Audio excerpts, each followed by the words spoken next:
Irmãos, Romanos capítulo 15, versículo 4. Ficar de pé?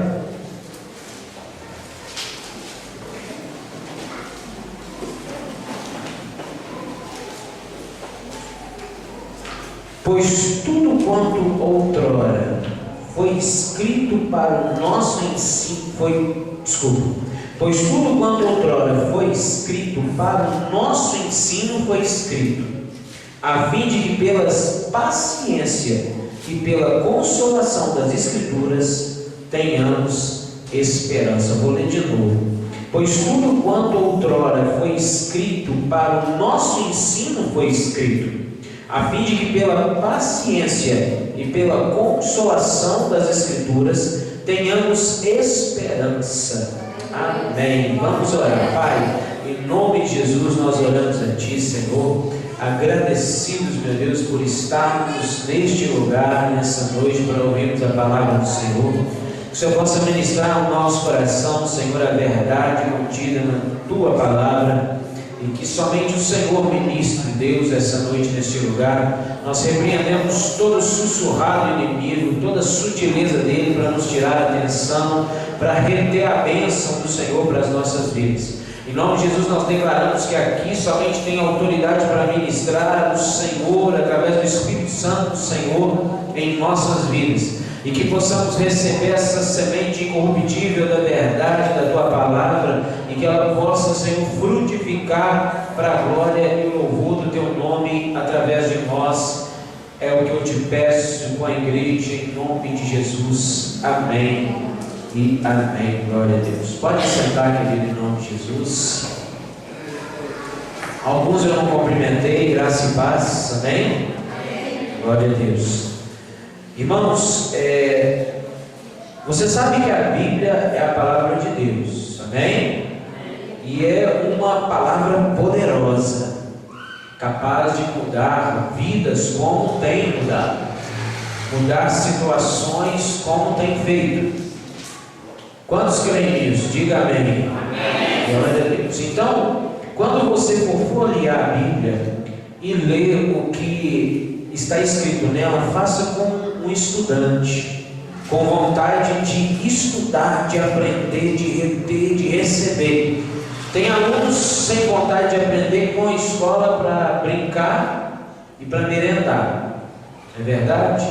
E tem outros que vão para poder aprender, e esses se destacam, se destacam, se formam e estão aí, às vezes até ocupando cargos eletivos ou não, mas cargos de comando. Então, quando nós lemos a Bíblia, nós devemos ter essa vontade de aprender, porque tudo que está escrito nela, como diz Paulo, tem o objetivo de nos ensinar. Amém? E no texto que lemos aqui, o apóstolo Paulo fala exclusivamente disso. Presta atenção. Paulo diz que tudo que ficou escrito na Bíblia foi escrito para nos ensinar. E hoje eu trago um assunto muito importante que você não poderá esquecer nunca, nunca mesmo, pelo resto da sua vida. Nós vamos ver o ensino que a Bíblia traz nos textos sobre jumentos.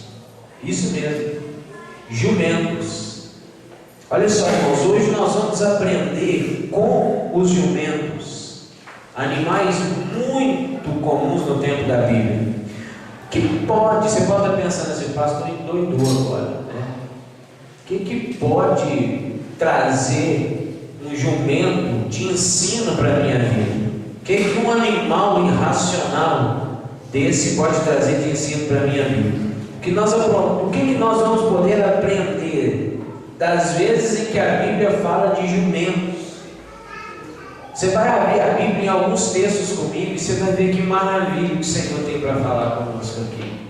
Aleluia. Primeiro, abra sua Bíblia em Êxodo capítulo 13. Aleluia. Êxodo capítulo 13, versículo 12.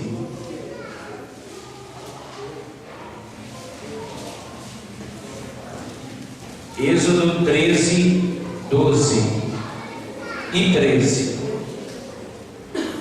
Amém? Separem para o Senhor o primeiro nascido de todo o ventre.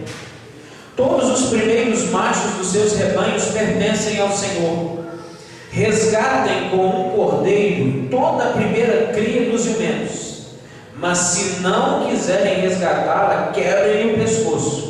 Resgatem também todo o primogênito entre os seus filhos. Aqui nós lemos uma lei antiga que estabelecia o seguinte: o primeiro filhote de qualquer jumenta, ao nascer, ficava sob a condenação da morte, porque era considerado um animal imundo, e ele só ficaria livre de tal condenação de morte se um cordeiro morresse no seu lugar. Essa era a lei. Olha que interessante: o limpo morreria pelo impuro, o cordeiro morreria pelo jumento. Olha que interessante: todo ser humano nasce inclinado para quê?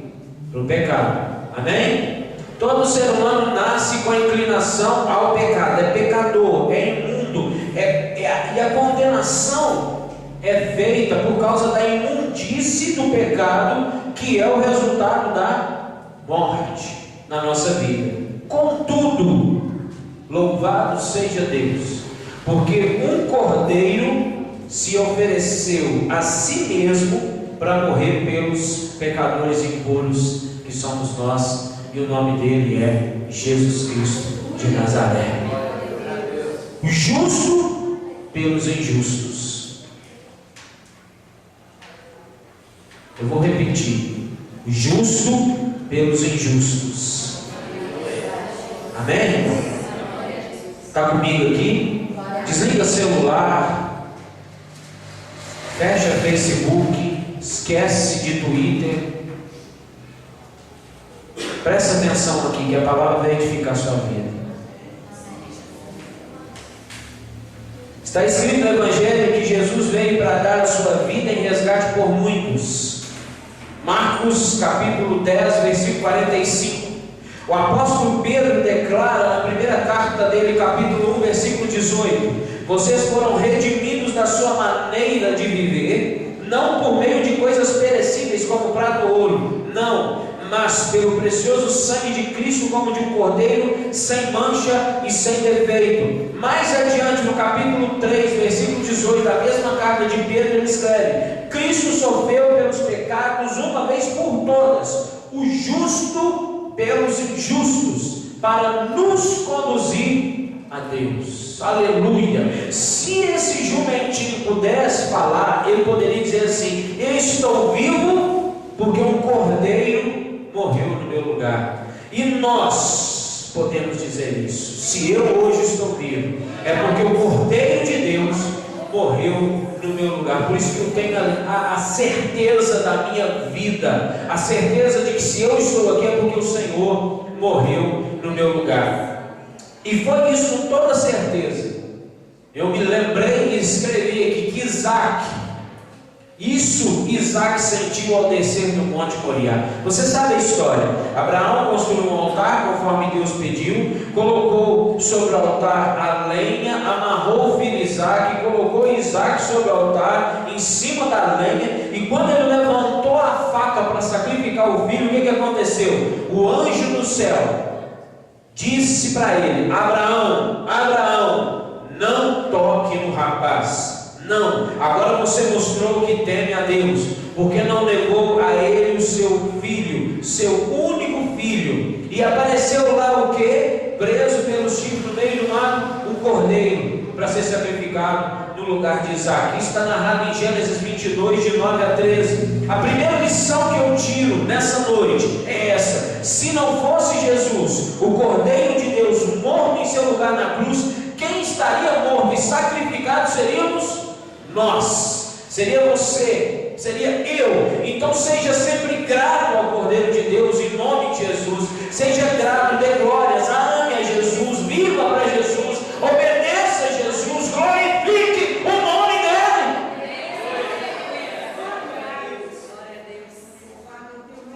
de Jesus.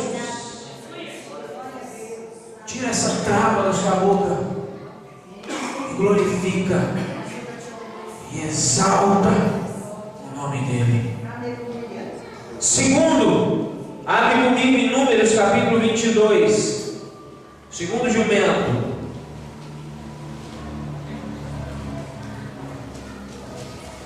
Números capítulo 22, versículo 21. Nós vamos ler até o versículo 23. Números 22, 21 até o 23. Amém? Amém. Quem achou, dá glória a Deus. Aleluia. Vamos começar a esquentar. Balaão levantou-se pela manhã e pôs a sela sobre a sua jumenta e foi com os líderes de Moabe. Mas acendeu-se a ira de Deus quando ele foi, e o anjo do Senhor pôs-se no caminho para impedi-lo de prosseguir. Balaão ia montado em sua jumenta e seus 2 servos o acompanhavam. Quando a jumenta viu o anjo do Senhor parado no caminho, empunhado com uma espada, saiu do caminho e foi-se pelo campo. Balaão bateu nela para fazê-la voltar ao caminho. E nós sabemos o que acontece no resto da história. Mais umas 2 vezes, até que ela fala com ele. Irmãos, nesse texto nós lemos que uma jumenta via mais e enxergava mais do que um homem. Eu até confundo aqui, eu não sei quem era o jumento nessa história. Se era um animal quadrúpede ou se era esse bípede, né, chamado Balaão. Eu não sei qual dos dois era mais jumento. De não poder ver esse anjo, de não entender a vontade do Senhor. Lembrando que Balaão estava indo contra a vontade de Deus. Olha só, aparece um anjo do Senhor no caminho. Balaão não viu nada. A jumenta viu. E Balaão, na sua jumentice, que nada via, até bateu no animal para que ele voltasse para o caminho. Presta atenção. Que coisa o homem não viu, estava cego numa realidade espiritual. Presta atenção. Veja alguns exemplos. A Bíblia ensina que existem situações que podem cegar o entendimento da pessoa.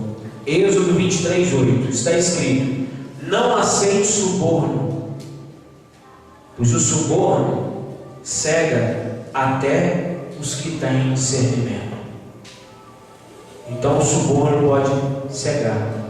E eu quero te contar uma historinha. Satanás vive a te subornar a não glorificar a Deus, a não andar no caminho do Senhor, a não dar obediência devida ao Senhor. Ele te suborna, te entregando coisas do mundo para você fazer ao invés de coisas do Senhor. Isso é suborno, e isso te cega, isso te deixa cego para as coisas do Senhor. A Bíblia conta a história de Sansão, aquele homem com toda a força, um homem forte que Deus abençoava. Uma vez que ele se apaixonou pela Dalila, uma mulher do povo inimigo de Deus, e essa paixão indevida custou a vida de Sansão, porque os filisteus furaram os olhos dele. Ele perdeu a visão literalmente, tanto a espiritual quanto a física. Triste essa história, mas é a pura verdade. Está lá em Juízes capítulo 16, versículo 4, depois versículo 19 a 21. O menosprezo, irmãos, e a desobediência aos pais pode cegar. Amém? Amém. Vou repetir: o menosprezo e a desobediência aos pais pode te cegar. Pastor, mas eu já sou casado, já tenho 980 anos. Honra o teu pai e a tua mãe até que eles vivam. Efésios capítulo 6, versículos de 1 a 3 diz: vós filhos, sede obedientes aos vossos pais e mães no Senhor, porque isso é justo, porque isso é o primeiro mandamento com promessa, para que te vá bem e vivas muito tempo sobre a terra. Pode conferir. Israel já está quase sabendo esses 3 versículos de cor. É só falar que eles. Davi quem fala, ele já fala. Provérbios 6, ele já fica atento, porque sabe que a correção vai vir. Então, irmão, nós temos que entender que nós podemos perder a nossa visão espiritual por causa da nossa desobediência. Podemos ficar cegos como Balaão estava cego. Balaão desobedeceu uma ordem de Deus. Balaão desobedeceu o mandamento de Deus. Estava indo profetizar contra o povo de Deus. Ficou cego, não conseguiu enxergar. Provérbios capítulo 30, versículo 17. Os olhos de quem zomba do pai e zombando nega a obediência à mãe serão arrancados pelos corvos do vale e serão devorados pelos filhotes do abril. Então, meu irmão, seja obediente, não apenas ao seu pai e à sua mãe aqui na terra, mas também ao Pai que está nos céus. Amém? Porque senão vai gerar cegueira. O Deus desse século, ele pode cegar. Está escrito em 2 Coríntios isso, no capítulo 4, versículo 4. O Deus dessa era cegou o entendimento do descrente, para que não vejam a luz do Evangelho da glória de Cristo.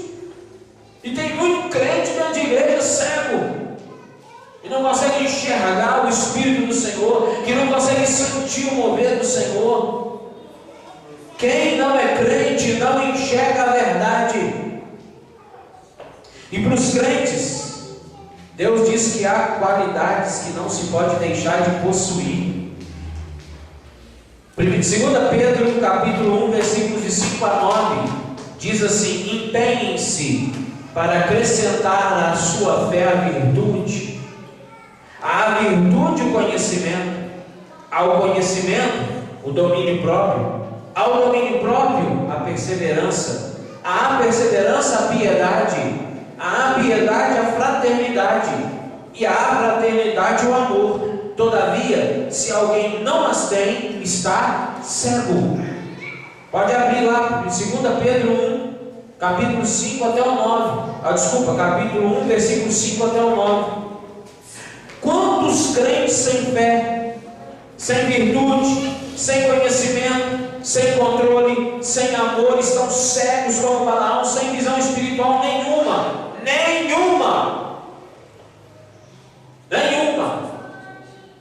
A Bíblia conta que Moisés morreu com 120 anos, nunca perdeu a visão e muito menos o vigor. Olha só o que nós lemos em Deuteronômio 34, versículo 7. Lembra o que eu li lá no início em Romanos? Que tudo que está escrito para quê? Para o nosso ensino. Leia a Bíblia estudando. Moisés, em Deuteronômio 34, 7, Moisés tinha 120 anos de idade quando morreu. Todavia, nem os seus olhos, nem o seu vigor tinham se enfraquecido. Quem quer ser como Moisés aqui? Amém? Cuide para ver as coisas de Deus. Esforce para ver as coisas de Deus. Terceiro jumento fala sobre conhecimento. O segundo falou de visão. O terceiro fala de conhecimento. Isaías capítulo 1, abre sua Bíblia em Isaías. Isaías capítulo 1, versículos 2 e 3.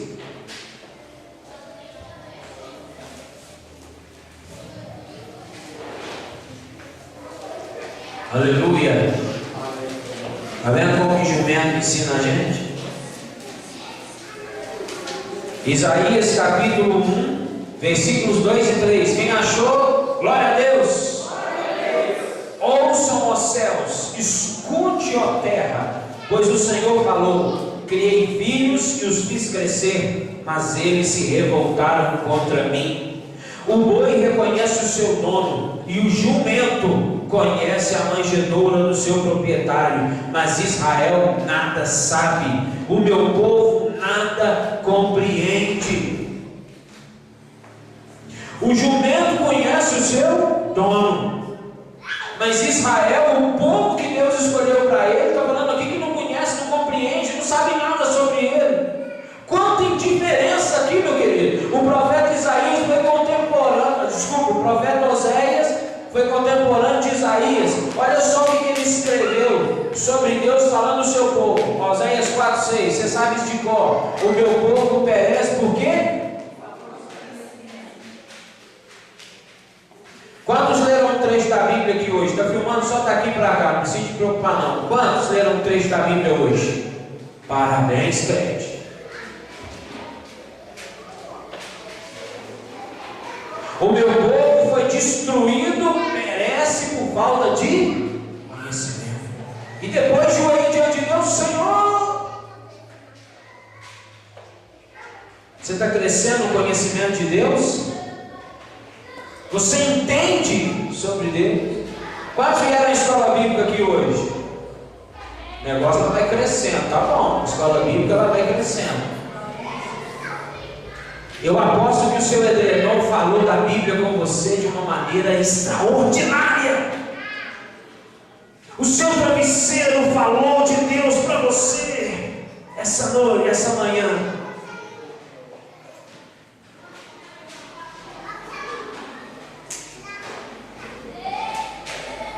O rei Davi fez ao seu filho Salomão um pedido importante, 1 Crônicas 28:9. E você, meu filho Salomão, reconheça o Deus de seu pai e sirva-o de todo o coração espontaneamente. Amém, igreja? As cartas do apóstolo Paulo terminam com um apelo: cresçam, porém, na graça e no conhecimento de nosso Senhor e Salvador Jesus Cristo. É claro que todo conhecimento por agora é limitado. 1 Coríntios capítulo 3, versículo 2 diz que nós conheceremos Ele em parte. Mas nem em parte tem crente que conhece. Mas virá o tempo em que toda a terra se encherá do conhecimento do Senhor. Isaías 11:9. Isso vai vir de quem? De quem busca, de quem tem fome e sede pelo Deus vivo.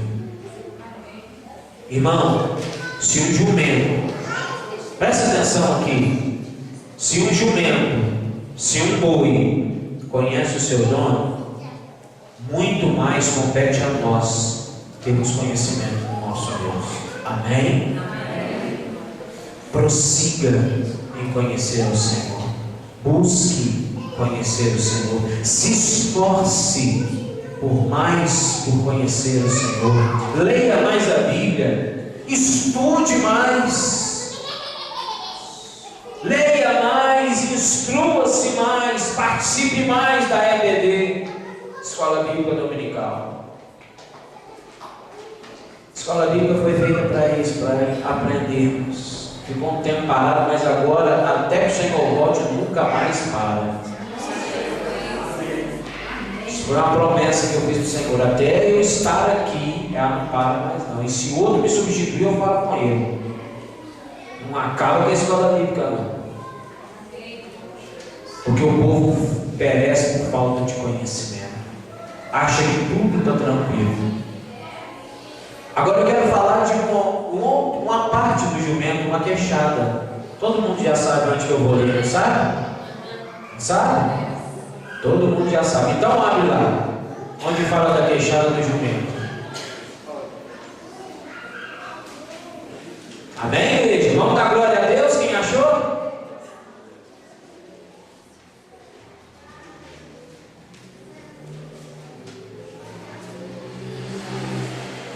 Aos dicionários do celular, pode lá. Juízes 15. Muito bem, varão.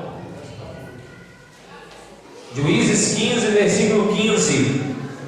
Encontrando a carcaça de um jumento, pegou a queixada e com ela matou 1000 homens. Uma queixada de jumento. Agora eu não estou falando do jumento inteiro, não, estou falando só da queixada dele para nos ensinar aqui. Animal imundo. A queixada de um animal imundo. O texto fala aqui de uma carcaça, indicando que ainda estava fresca. O sol não tinha ressecado os ossos, nem a chuva tinha caído para lavar. A carcaça estava ali. Então aqui está algo que ninguém tomaria na mão, muito menos um judeu, e ainda por cima um nazireu, como Sansão. Não o Juarez, mas o Sansão ali.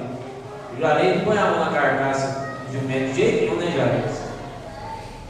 Da mais que aqui é um monte de mosca ao redor dela, fedendo igual estava, imagina. Mas foi essa queixada desprezível que ele usou para um grande livramento: matar 1000 homens, um exército. Irmãos, eu imagino que os inimigos devem ter falado com Sansão quando viram aquela arma de última geração de fabricação israelita nas mãos dele, como eles falaram com Davi no dia que Davi foi contra Golias. O que Golias falou com Davi?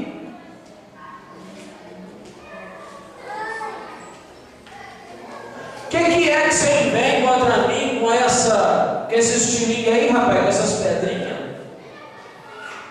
Eu vou te arrebentar tudo.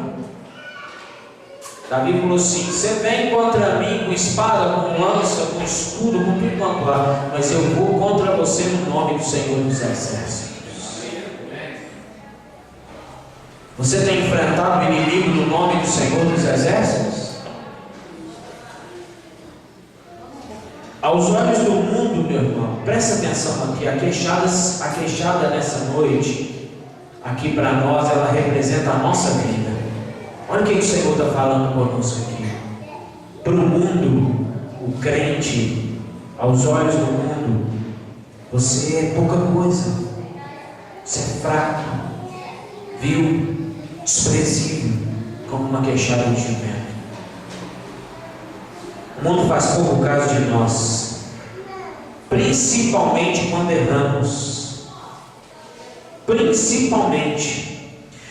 mas tomados na mão do Deus Todo-Poderoso, do Deus Forte de Israel, nós faremos proeza e fazemos proezas. Amém? Aleluia!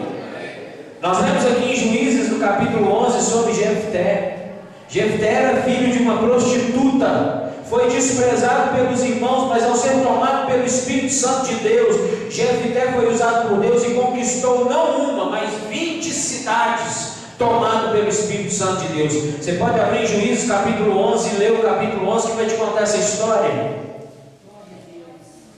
Irmãos, é na mão de Deus que você deve ficar, amém? Olha para o irmão que está do seu lado e fala que ele é na mão de Deus que você tem que estar. Porque no mundo você é desprezível, você não vale nada, você é um papa Bíblia, mulher de pastor, que dá dinheiro para pastor, é isso que eles rotulam os crentes.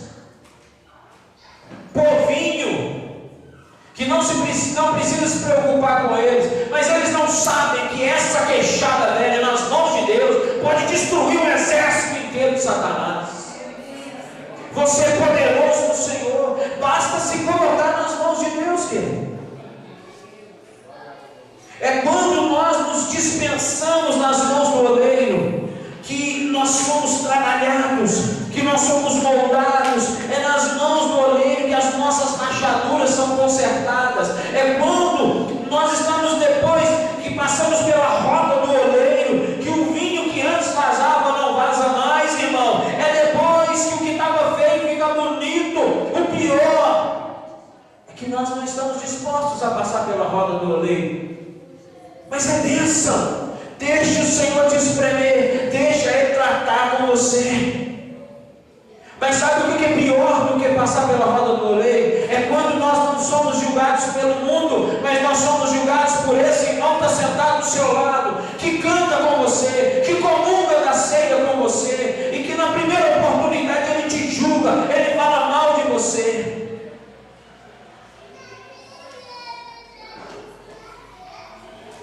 Crente na mão de oleiro vira vaso de honra. Amém, irmão? Está prestando atenção aqui?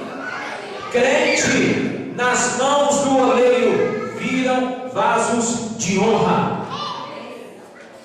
Crente fora da mão do oleiro vira vaso de desonra.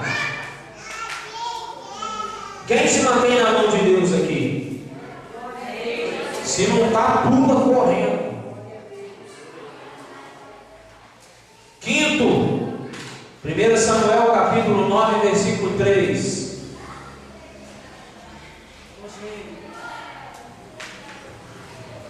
Primeiro Samuel capítulo 9, versículo 3.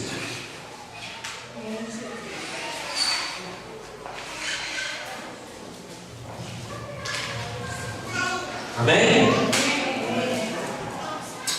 E aconteceu que as jumentas de Quis, pai de Saul, extraviaram-se.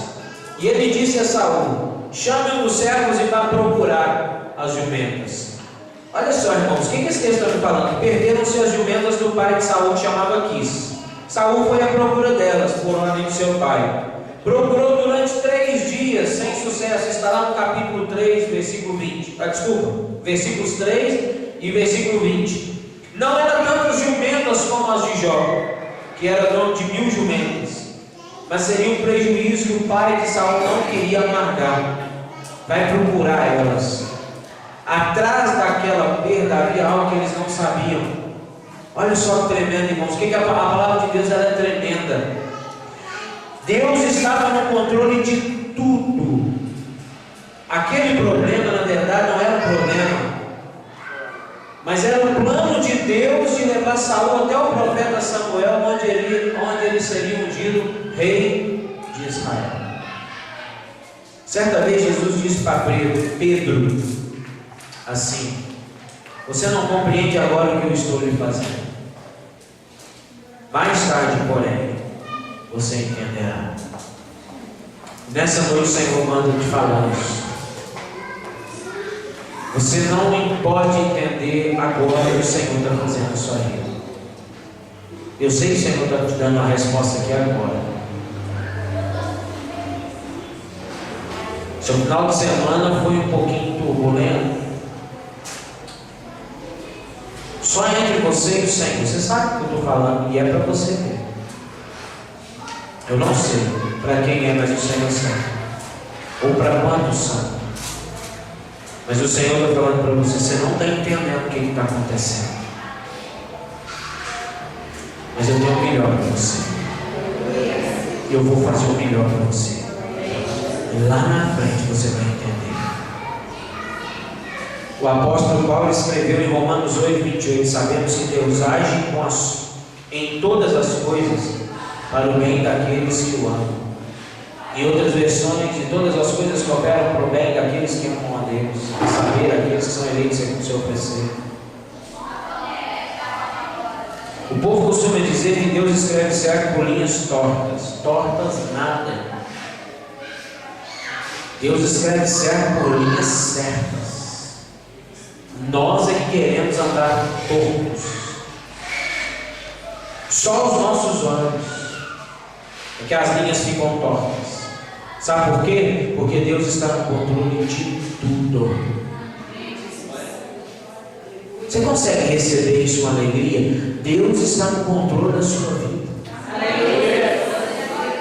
Deus está no controle da vida da sua esposa, do seu marido, dos seus filhos, do seu pai, da sua mãe. Pastor, mesmo não são ainda evangélicos, Deus está no controle, irmão. Você acredita nisso? Você não entende agora, amanhã você vai entender.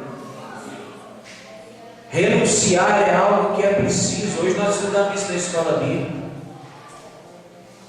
Tremendo o estudo de hoje. Sair daqui abençoado.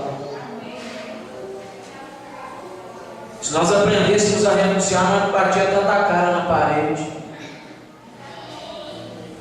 Se nós aprendêssemos a dizer não para a nossa carne, nós não batíamos tanta cabeça, não dávamos tanto mau testemunho como temos dado.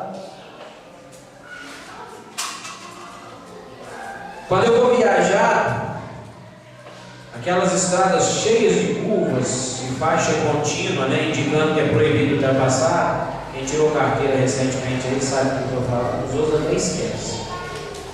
Tem uns que esquecem, tem uns motoristas que esquecem. Tá andando na faixa contínua, é a mesma coisa que não ter faixa para ele. Por isso é que tanto acidente acontece ali. Então, quando tem aquela faixa contínua ali, que é proibido ultrapassar, às vezes forma uma fila de carro. E ali para ônibus, carreta, e a gente fica andando bem devagarzinho. E muitos motoristas perdem a paciência com aquilo. Eu fico imaginando, o Senhor está nos livrando de alguma coisa lá na frente. O Senhor está livrando a nossa viagem, ou a minha viagem, se eu estiver sozinho, de alguma coisa lá na frente. Quando atrasa a viagem, então aquele negócio põe a gente doido. Tem motorista que fica doido, mas tem irmão, bate o joelho no chão e louva o Senhor. Fala, Senhor, obrigado, porque o Senhor está me livrando de alguma coisa. Se der errado, irmão, preocupa não. Primeiro entrega para o Senhor, para o Senhor, o Senhor tem controle de tudo da minha vida. Amém ou não? Amém. Você entregou sua vida ao Senhor de verdade? Amém? Então Ele tem o controle. Ele controla. Existem motoristas que não suportam. Existem crentes que não suportam a espera. Mas Deus está no controle de todas as coisas. Aleluia. Porque se nós formos fazer do nosso modo, nós vamos atropelar as coisas e vai dar tudo errado lá na frente. Mas quando nós deixamos Deus conduzir, que nós deixamos Deus agir, lá na frente nós vamos cantar o hino da vitória. A bandeira da vitória vai estar sendo balançada para lá e para cá nas nossas mãos. Porque Deus te fez mais que vencedor, querido.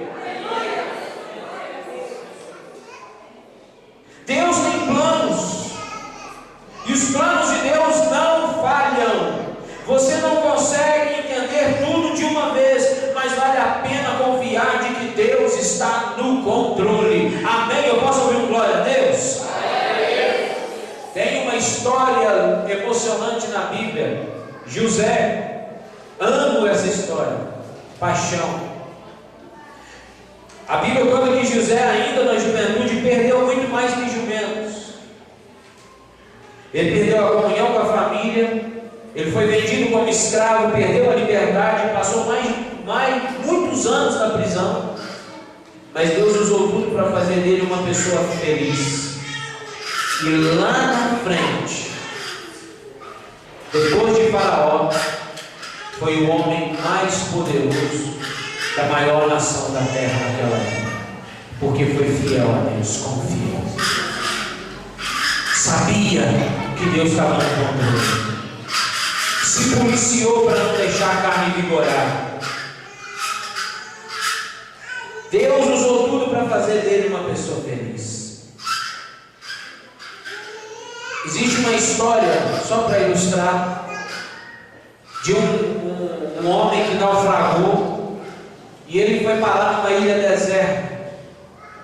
Chegando na ilha deserta, ele construiu uma cabana de palha com madeira ali e morou ali, vivia do que fruto daquela ilha dava para ele viver, porque não passava nem um navio perto da ilha, era uma ilha totalmente deserta. Um dia ele resolve dar uma volta na ilha e esquece perto da cabana uma fogueirinha que ele estava esquentando ali, e o vento veio e soprou, e o fogo pegou na palha, e aquela casa dele que ele tinha construído, tudo pegou fogo. Irmãos, para qualquer um seria um desastre, mas foi justamente isso que libertou ele. O navio longe viu a fumaça, falou: opa, tem alguma coisa acontecendo, e norteou-se por aquela fumaça. Chegou na ilha deserta, libertou o cara pôde voltar para sua família, para sua casa. Aparentes derrotas na vida do crente não são derrotas. Amém? Amém.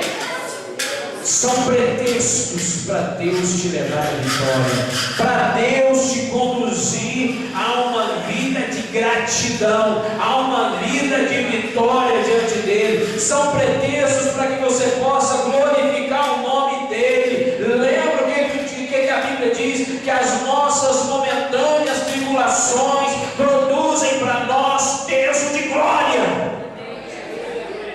Se confiarmos, se aceitarmos, Deus está no controle. Eu entreguei minha vida para Ele, então Ele está no controle. Deixa Ele fazer, e Ele vai fazer o melhor para você. A glória de Jesus é o sexto. Abre sua Bíblia em Lucas capítulo 19.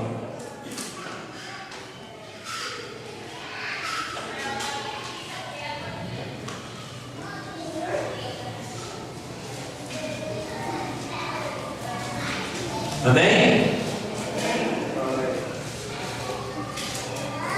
Lucas 19, versículo 30.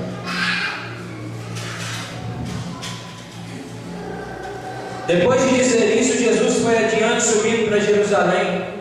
Ao aproximar-se de Betfagé e de Betânia, no monte chamado das Oliveiras, enviou 2 de seus discípulos, dizendo: vão ao povoado que está adiante, e ao entrar encontrarão um jumentinho amarrado, no qual ninguém jamais montou.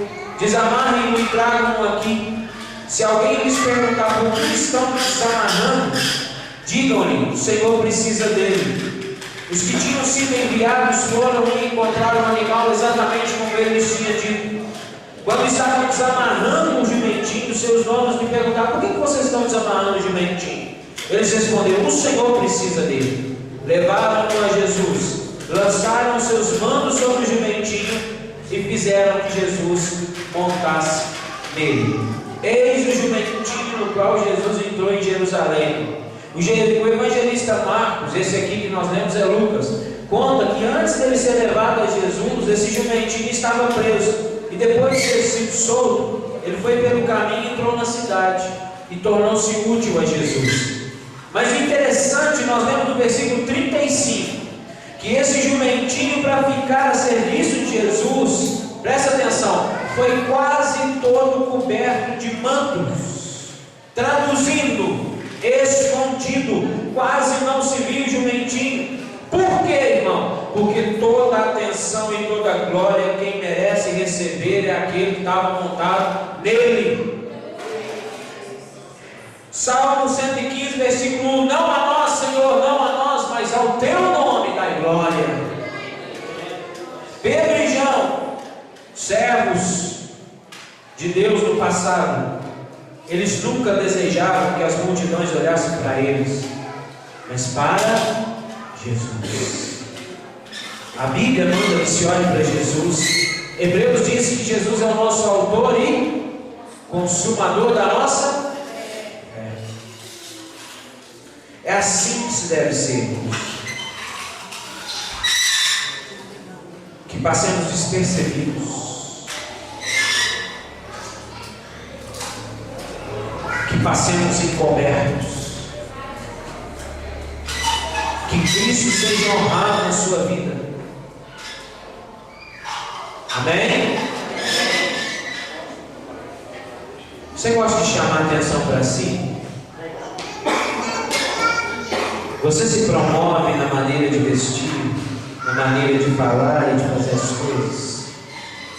Repense, porque isso é algo do ser humano. Nós nascemos com esse instinto de chamar, de atrair a atenção para nós. Nosso jeito de falar, nossa maneira de vestir. Mas lembre-se disso: quem deve ser glorificado na sua vida tem um nome que está acima de todos os nomes. Quem deve aparecer é Jesus Cristo. Fica de pé. Aleluia.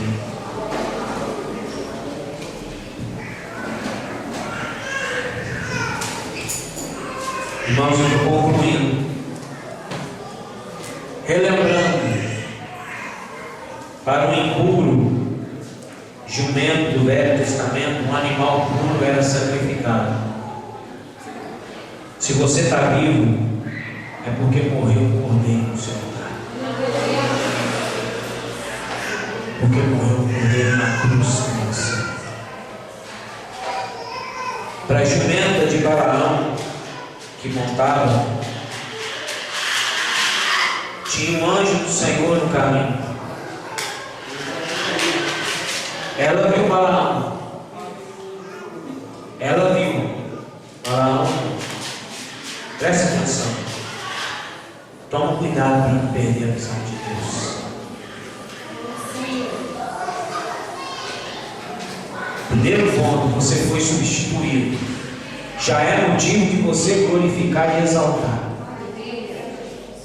Segundo ponto: não perca a visão. Terceiro ponto: o jumento conhece o seu dono. Israel não conhecia, não sabia nada de Deus. Quanto a você, prossiga em conhecer e servir ao seu Senhor. Quarto, uma queixada de jumento que parecia desprezível, na mão do valente foi uma arma poderosa. Para o mundo, crente pode não ser nada, mas na mão de Deus, você sempre é vaso de honra. Amém? Você é especial. Você é alguém. O pai de Saul sofre a perda de jumentas, mas essa perda contribuiu para que ele chegasse ao trono de Israel. Deus tem planos, e os planos de Deus não falham. Mesmo havendo perdas na sua vida, confie em Deus. Ele tem tudo sob controle.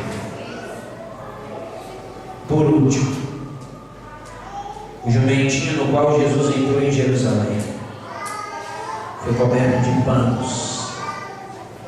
Não se promoveu. Não chame atenção para si mesmo. Que toda a honra, que toda a glória, que toda exaltação na sua vida seja do Senhor. Feche seus olhos. Deus, Senhor amado e poderoso, eu ministro agora sobre as nossas vidas, Senhor, algo sobrenatural.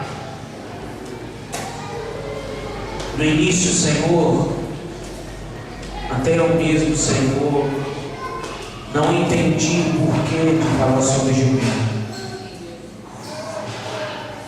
Mas agora, Senhor, eu entendo quanto nós podemos aprender com as mais insignificantes para nós situações da palavra do Senhor.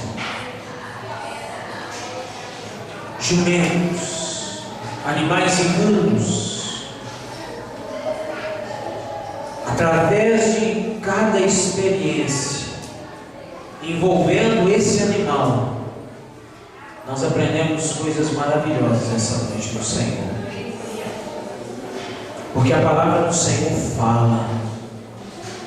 Porque a palavra do Senhor ministra verdade no nosso coração.